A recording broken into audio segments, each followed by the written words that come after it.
So if you're like, man, I really want to do my own thing, but I can't do it because I'm locked into this job. If I quit this job and my business fails, I'm going to lose my house and I'm going to lose my family. I'm going to lose these cars. So you're locked in. When you get to a point where all that stuff is paid off and you've been really responsible and tenacious about paying it off, now you're sitting here going, now all the money that I'm pulling in from my job, I'm just stacking it up. Now I can focus on building my business. I want to talk to you guys today about the importance of not carrying debt, very much debt, or realistically the best case scenario, being debt free, especially if you are wanting to start your own business or start your own YouTube channel.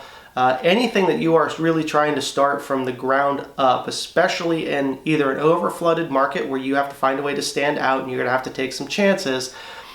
A lot of people really stunt their growth because of the amount of debt that they carry. And I want to explain why it is exceptionally important to build a foundation of financial stability before going all in on your new business venture.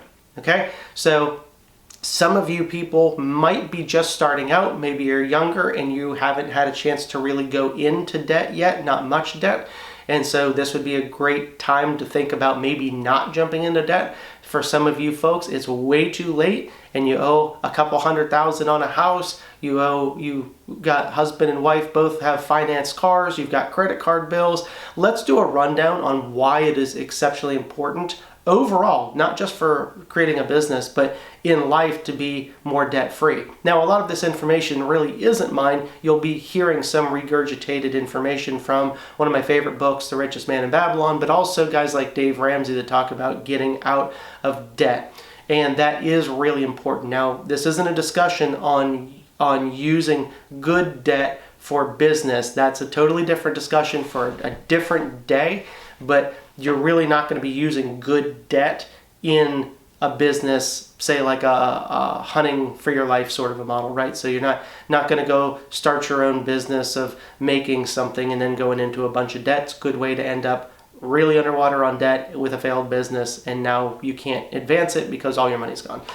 So anyway, the importance of that, starting without debt or getting that debt paid off before you go all in, is because that debt makes you a slave to the lender, right? So the borrower is the slave to the lender, meaning you have to pay all of these payments or you are going to lose everything you have. So therefore, you cannot afford to take certain financial investment chances that you could if you had no debt and you owned all of the things that you have. So like you own all your cars, you own your house, or maybe everything's paid off except for your house, but you don't carry any sort of debt over. Now you can save a little bit of money that you can afford to invest. And if you are a slave to the lender, not only are you making those payments, but you are also paying the interest. And a lot of people don't realize how much money they are actually paying in interest. So case in point, if you buy, let's say, a house for $150,000, you have a $150,000 mortgage at the end of your 30-year note. Now, of course, this is going to depend a little bit depending on interest rates, which is just broad generalizations. By the time you got done paying that mortgage off in 30 years, you will have paid upwards of $300,000 as opposed to $150,000. And so all that money is wasted into interest so you could have it now. Right now, if you pay it off sooner, you're going to pay significantly less interest over time. Some of the things that people are most shocked about, I know I certainly was when I was much, much younger and I learned that, was also if you get a mortgage on a house, let's just go ahead and say you borrowed $100,000 and you've been making all of your payments for like 2 years, and then you get a balance sheet comes through, a statement on your loan, and you're like, I've been paying, $1,500 a month, with escrow and everything. Let's just, round that off, say even $1,000 a month. Well, if it's been $1,000 a month and I've been paying it on 2 years, it should be $24,000 less. I should only owe like $76,000 or maybe $80 with interest. And it's like, no, If you borrowed 100,000, you're going to look on it and it's going to say you still owe about 98,000, 99,000. You're like, how could that be? Because you're paying all of that interest up front. The interest gets paid on those big loans before it comes off of the principal. So you basically just paid years and years and really nothing has come off of the principal. Only when the principal starts to finally get paid down does it start to compound the opposite direction and start to save you money. Okay, so you're throwing a tremendous amount of money out the window with every single loan you have. Now let's talk about something like a credit card, where most people say, okay, I got a credit card. It's got, an 18-month free, no APR, 0% APR. And then they're going to load a whole bunch of stuff on that card, and then time runs out, and now they're slammed with a, 22% interest rate on that they can't pay off. Seen that happen over and over. Or they play the game of jumping from card to card to card, and then next thing you know, they add more on it. But you've got this phenomenal amount of debt that eventually all comes to a head, and it comes back to bite you. So basically what I'm saying though here is, if you have so much debt, you are paying money just to have borrowed that money. So it's costing you a lot of money that you could invest back into a business to grow the business. You could use that for internal business investments, or vertical integration, or even outside of your business investments. And that's not even just business related. That's even if you have a job. So even if you are an employee and you have a job, if you are carrying a lot of debt because you want these fancy things now and these toys now, then what's going to happen is it's going to cost you so much more that you're really not going to have the money to put into your investments. So the truly important thing is to get out of debt as soon as possible. So you're going to want to pay extra on all of the loans that you have taken out, whether it's credit cards or automobiles or houses, and get to a point that you are debt free. So when I got to this point that I was finally able to get completely out of debt, then I started to really have all this extra money. So not only was I saving the interest that I was paying, but now I no longer am paying the principal amount that I was sending in. So I no longer have a car payment. I no longer have a house payment. And so when I started to learn that many years ago, I was able to finally get to a point to where I would say we're probably about 10 years ago now, to where 100% debt free. Then I would say, it's probably not even been 10 years yet on 100% debt free. It's been probably 6 or 7 years, I would say. There was a point, yes, we paid cash for the house, and so that was a big help, but we still ended up owing money on my wife's car.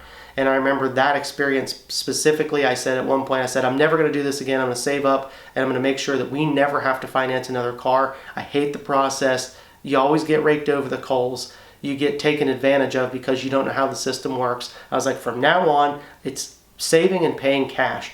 And because I am able to save that money and pay cash, all the rest of the money I can put into my business. I can start taking some chances. I can start putting that into investments, and then I can grow my money with my own interest. So I am putting it into an investment within my business, and I'm getting money back out, as opposed to paying the lender the interest. So the person you're borrowing the money from, they're the ones making the money. Okay, so that being said, I'm hoping your head's starting to wrap around this. It's lost on so many people. If you have a car payment and you have, I need a car and I need a house, I got it. You need to work on paying it off. And also, don't go overboard on your purchases. Don't spend way more money on something than you actually need. How many people buy a car and in like 3 years, they're like, well, that one's really cool. I want one of those now. And then they go trade it in and they start it all over again. And it's like, sure, you could live a good life doing that. But if you're really trying to either start a business or get some financial stability in your life, you're throwing a tremendous amount of money away by constantly renewing these loans or borrowing more money. And then you can't take the chance on your business, right? So if you're like, man, I really want to do my own thing, but I can't do it because I'm locked into this job. If I quit this job and my business fails, I'm going to lose my house and I'm going to lose my family. I'm going to lose these cars. So you're locked in. When you get to a point where all that stuff is paid off, and you've been really responsible and tenacious about paying it off, now you're sitting here going, now all the money that I'm pulling in from my job, I'm just stacking it up. Now I can focus on building my business, and I can use that money in my business to grow my business or to grow my investment portfolio. And that's where so many people are lost, is they take on all these loans and now they're stuck. They're absolutely stuck to them, and they can't ever afford to actually do their own thing. And that to me always felt like just a terrible, terrible idea. I never wanted to be a slave to a job that I didn't want to work. And so many people end up just going through that in their life, just going, I can't wait till I can just retire, and then I can get my little bit of retirement check. It's like you're living and working your whole life. So hopefully you live long enough that you can retire and then sit around and then tinker around with the things you want. But by the time you get there, you're old and you're tired and you don't want to anymore. So if you truly want to build your own business, or even if you just want to kind of do your own thing and work in a job and just make more money, there's great books for that too.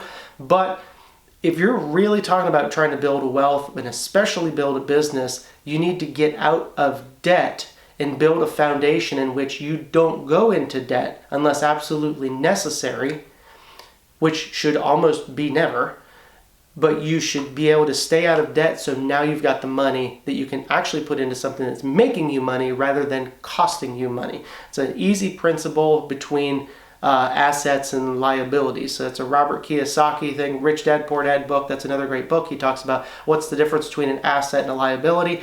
An asset is something that puts money in your pocket. A liability is something that takes money out of your pocket. So you go to the car dealership and you buy a $70,000 truck, and you're paying interest, and you're paying the loan, you're paying the interest on that. That truck's using fuel, it's breaking down. That is a liability. That is costing you money. It's taking you money out of your pocket. As opposed to, let's just say you bought a truck, but it was a service vehicle in a business. Now that truck can be an asset, and it's actually making you or helping you to make money. So an asset is something you purchase that pays you money back, as opposed to a liability is something you purchase that you continue to have to pay money into. So assets put money in your pocket. Liabilities take money out. Most people accumulate liabilities when they should be accumulating assets. And if you start wrapping your head around that, then I think you're going to have a much better time, not only in your personal finance, but if you decided you wanted to start a business, you need to understand all of these things, or else your business is 100% doomed to fail. Okay, so there's a lot of information in some very good books, and I gave you a couple in this video and another one's Richest Man in Babylon is a wonderful book, especially for getting out of debt. Rich Dad, Poor Dad starts to change your mind a little bit. These are more introductory level books that have some phenomenal information in them, and I highly, highly recommend those. As well as if you want to continue to work in a job, you don't want to start your own business, but you want to be really financially successful, stable, then I would recommend the book, The Magic of Thinking Big. And I think that's by David Schwartz, I'm pretty sure.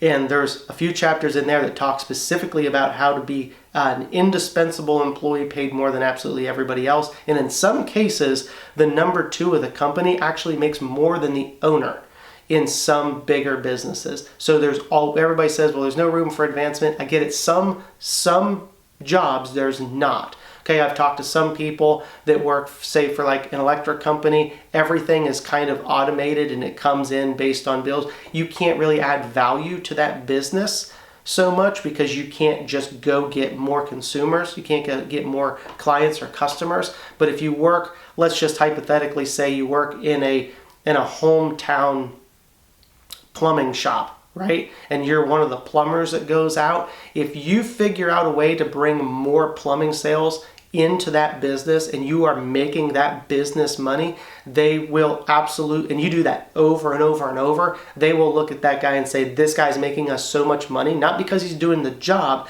but because he's actually bringing in the orders. He's either selling them on something else, he's going to the job and he's upselling more, or he's such a likable guy and he's like, hey, if your friends have any issues, you call me directly. He's bringing in a tremendous amount of work. Not call me directly to do the job behind my business's back, but call and ask for me.